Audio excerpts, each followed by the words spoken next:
If you're like me, your back hurts and you aren't sure if surgery is the answer or if there are some conservative treatment options you should try first. My guest today is here to explain the benefits of conservative options, when surgery is typically indicated, and how we can help patients. I'm joined today by Dr. Brian Schatmeyer.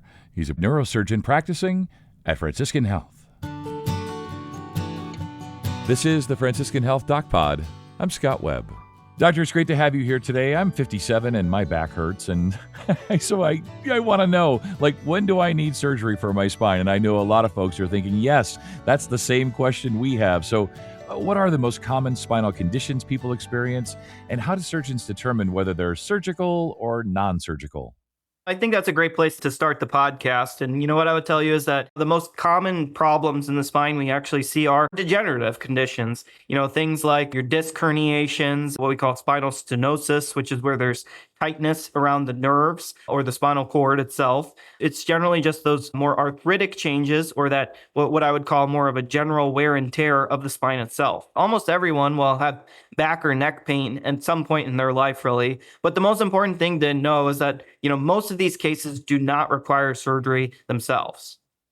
Yeah, that's good to hear. And I do think that me and probably a lot of other folks, it's just a lot of that wear and tear like you're talking about. But let's talk through that, I guess, the differences between structural problems that might require surgery and maybe the pain that may come from just soft tissue or lifestyle factors, like for me, just cutting the grass or shoveling snow, that kind of thing.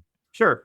I'd like to start by saying, too, that, as surgeons, we don't really make decisions based on imaging alone, though. Okay. A lot of people have, abnormal MRIs, but they feel perfectly fine, and that's when we don't see them. But surgery is really only considered when there's actually a clear structural problem and it's matching the patient's symptoms and it haven't already improved with appropriate conservative or non-surgical care. This is, like I was alluding to, any kind of nerve compression or instability of the spine.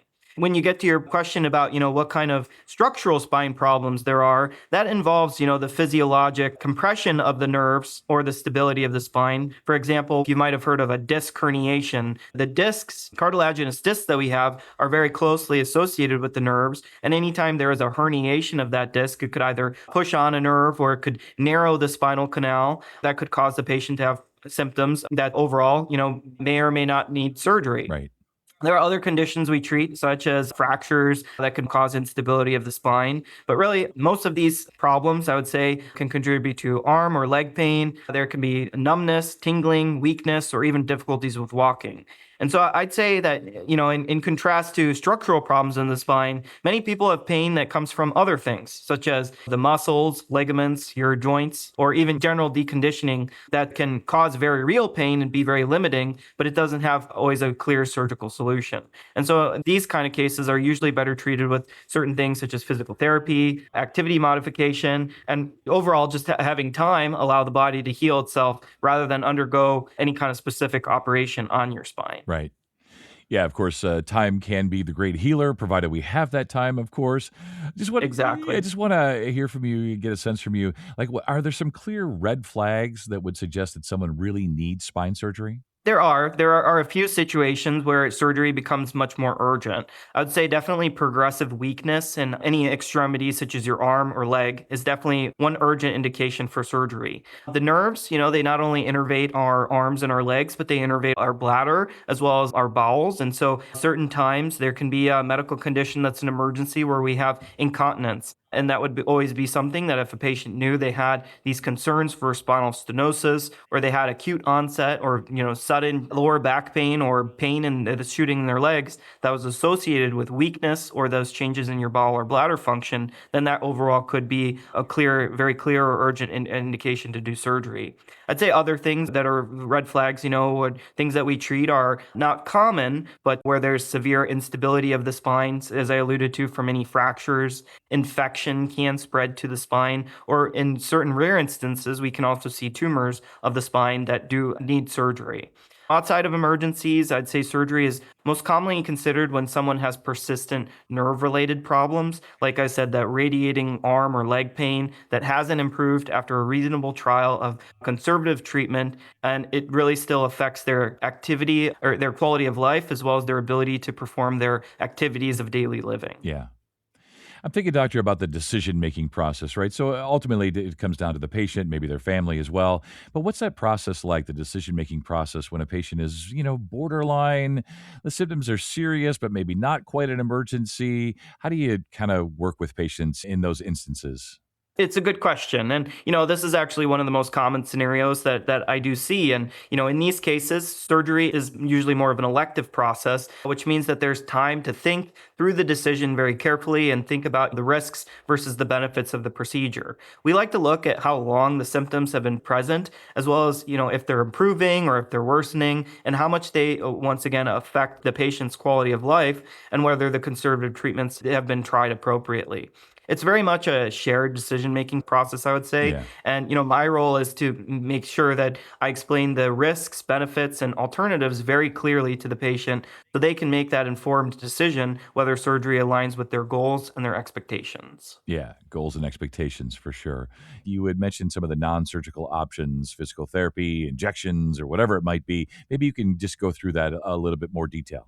The first one, like you mentioned, is physical therapy. It is one of the most effective treatments that we do have. How does it do this? Well, it helps restore your strength. It helps restore your mobility, as well as proper movement patterns. I would say that it's a crucial standard of care to at least have some kind of physical therapy prior to any elective spinal procedure. Other things, that we sometimes knock are certain even over-the-counter medications, like specifically, most likely, your anti-inflammatories. A lot of inflammation can be a most common pain generator for, lower back pain. And so to take certain things like NSAIDs, the ibuprofen or Aleve, any type of medications like that can definitely help to control symptoms that I think a lot of patients, surprisingly don't even try by the time I've seen them to evaluate them for surgery.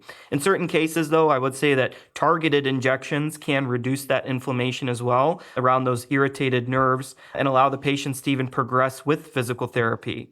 Lifestyle factors also do matter. I think that, certain things like maintaining a healthy weight, staying active, and most important of all, avoiding smoking plays a very major role in your overall spine health and your recovery of your pain. Yeah.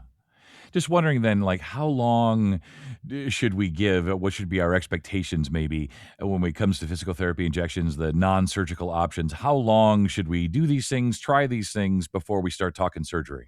For most non-emergent spinal conditions, typically I would say we recommend about 6 to 12 weeks of that very structured conservative treatment. Many conditions do improve with, time, like I mentioned before. If we have something like a disc herniation that's still causing severe pain, the body very well can take care of itself and resolve it over that course of time.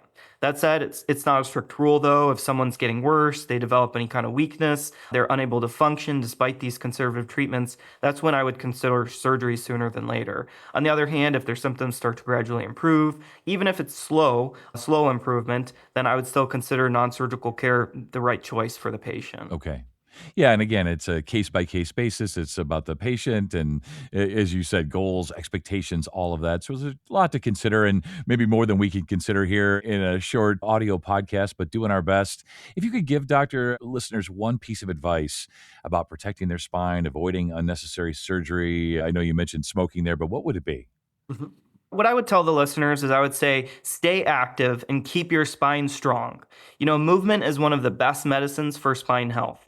Prolonged inactivity, fear of movement often makes your pain worse over time than helps it, which is something I see quite frequently. The patients, they're nervous, they're going to make things worse. I'd say it's also important to understand that pain doesn't always mean damage. Many spine changes seen on imaging are a normal part of your just aging process.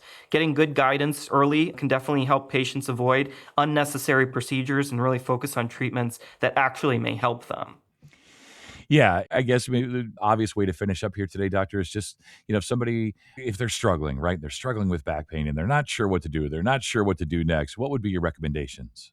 First, I would just recommend them to not panic overall. Once again, most back pain improves with time and the appropriate care. So, trying to stay active within reason, avoiding prolonged bed rest, and using just basic measures like heat, stretching, over the counter medications if appropriate. But, if your pain does persist, it worsens, or develops those concerning symptoms like we talked about, like numbness, weakness, I would recommend seeking evaluation from a qualified provider who looks at the picture as a whole, not just just the MRI findings or the imaging findings that you may be worked up for. The goal is not to rush into surgery, but it's to find the right treatment for the right problem. Right, exactly. Yeah. So some people it may be non-surgical, some people might be surgery, sometimes might be surgery sooner than later or later than sooner. And, my head's spinning a little bit, but I think I get the point. I'm sure listeners do too. So I just appreciate your time and your expertise today. Thanks so much. Absolutely. Yeah, no, I appreciate your time again. And I would just like to say, surgery itself can be life-changing, but it's only when truly needed. I'd say the best outcomes happen when it's used thoughtfully,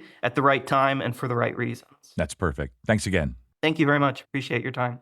And for more information, visit franciscanhealth.org and search Spine Care.